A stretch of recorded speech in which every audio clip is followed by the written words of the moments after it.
Hello everyone, I hope आप अच्छे होंगे। तो आप इस क्वेश्चन को देख सकते हो जो कि आपके स्क्रीन पर है। एंड अगर मैं ये बोलूँ कि इस क्वेश्चन को सॉल्व करने के लिए you don't need to have a pen paper also, just by the visualization itself. मतलब अगर आप इस क्वेश्चन को विजुअलाइज कर पा रहे हो तो आप इस क्वेश्चन को बहुत ही इजीली सॉल्व कर सकते हो, और वो भी विद इन 10 सेकंड आप इस क्वेश्चन को सॉल्व कर सकते हो। तो इस क्वेश्चन में अगर आप देखोगे तो ये आपसे पूछ रहा है कि आपको नंबर ऑफ सॉल्यूशन बताना है दिए हुए पार्टिकुलरली ट्रिगोनोमेट्रिक इक्वेशन का। एंड इस इक्वेशन में उन्होंने ये बोल रखा है कि जो आपके पास x है वो x बिलोंग कर रहा है -2 पाई से 2 पाई के क्लोज इंटरवल है वहां पे। तो -2 पाई से 2 पाई के बीच में x बिलोंग कर रहा है। एंड दे आस्किंग कि ऐसा कितना x पॉसिबल होगा जो कि इस दिए हुए इक्वेशन को सेटिस्फाई करे, राइट? तो you do not have to go for the calculation, you don't have to use any particular method, that is key factorization method and all this thing. आप इस क्वेश्चन को बहुत ही सिंपल तरीके से अगर विजुलाइज करोगे तो we are simply using the concept of boundedness of the trig ratios, that is the trigonometric ratio, right? और मैं एक छोटा सा एग्जांपल लूं with the help of auxiliary angle. तो आप यहाँ पे देख सकते हो एक क्वेश्चन मैंने इसके सपोर्ट में यहाँ पे दिया है जो कि आपके कंसेप्ट को थोड़ा सा क्लियर और करेगा। मान लो अगर मैं पूछ रहा हूँ कि नंबर ऑफ सॉल्यूशन बताओ मेरे को, और मेरे पास जो इक्वेशन दे रखा हुआ है that is sin alpha plus cos alpha is equal to 4।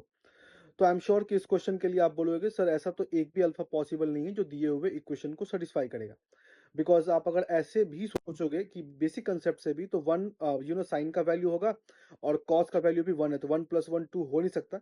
But ये 1 + 1 जो मेथड मैं बता रहा हूँ वो बिल्कुल ही गलत है, बिकॉज बहुत सारे बच्चे को लगता है कि 1 + 1 कर सकते हैं, बट ऐसा नहीं है। तो उस पर्टिकुलर कंसेप्ट में हम लोग किसी और लेक्चर में डिस्कस करेंगे, बिकॉज वहां पे हम लोग यूज करते हैं the concept of auxiliary angle. तो आप अगर ऐसे रफली भी सोचते हो बिल्कुल raw kind of a thing में भी, तब भी वो 4 नहीं हो सकता। इन द सेम वे उस पर्टिकुलर क्वेश्चन को भी देखोगे तो उस क्वेश्चन में भी कुछ ऐसा ही लिखा हुआ है। आप क्या करो कि वहां पे मैंने साइन स्क्वायर एक्स को हाईलाइट कर रखा हुआ है। तो साइन स्क्वायर एक्स को आप कन्वर्ट कर दो 1 - cos स्क्वायर एक्स में, एंड देन आपके पास जो एक्सप्रेशन पूरा दिखेगा वो बेसिकली कॉस के टर्म में दिखेगा।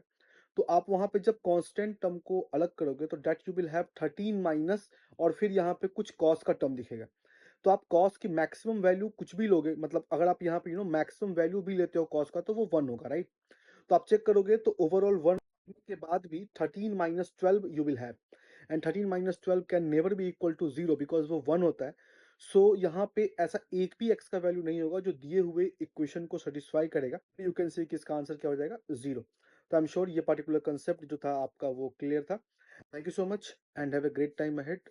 Will see you in the next lecture.